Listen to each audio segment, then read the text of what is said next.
વડોદરામાં ઘરમાં દેહ વેપારનો ધંધો ચલાવતી મહિલાની એન્ટી હ્યુમન ટ્રાફિકિંગ યુનિટની ટીમે ધરપકડ કરી ભોગ બનનાર 3 યુવતીને મુક્ત કરાવી। વડોદરા શહેરના કિશનવાડી વિસ્તારમાં પોતાના ઘરમાં દેહ વેપારનો ધંધો ચલાવતી મહિલાની એન્ટી હ્યુમન ટ્રાફિકિંગ યુનિટની ટીમે ધરપકડ કરી અને ભોગ બનનાર 3 પરપ્રાંતીય યુવતીઓને મુક્ત કરાવી છે। એન્ટી હ્યુમન ટ્રાફિકિંગ યુનિટની ટીમ વડોદરા શહેરમાં પેટ્રોલિંગમાં હતી। આ દરમિયાન બાતમી મળી હતી કે આજવા રોડ કિશનવાડી મહાકાળી સોસાયટીની પાછળ સ્લમ ક્વાર્ટર્સમાં પારુલ ઉર્ફે પાયલબેન બાલકૃષ્ણ બ્રહ્મભટ્ટ પોતાના આર્થિક ફાયદા માટે બહારથી જરૂરિયાતમંદ યુવતીઓને બોલાવી પોતાના મકાનમાં રાખી ઈચ્છુક ગ્રાહકો સાથે યુવતી દીઠ ₹1000 થી 1500નો ભાવ નક્કી કરી રોકડ રકમ લઈ તેના મકાનમાં અનૈતિક દેહ વેપારનો ધંધો કરાવે છે।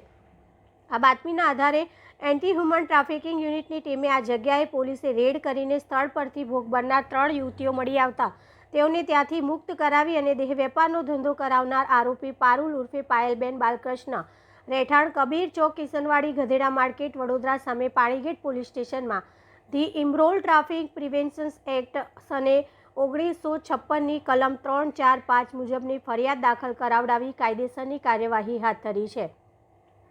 એન્ટી હ્યુમન ટ્રાફિકિંગ યુનિટની ટીમે આરોપી પારુલ ઉર્ફે પાયલબેનને બાલકૃષ્ણની ધરપકડ કરી છે અને આરોપીને પાણીગેટ પોલીસને સોંપી અને આ મામલે વધુ તપાસ શરૂ કરી છે।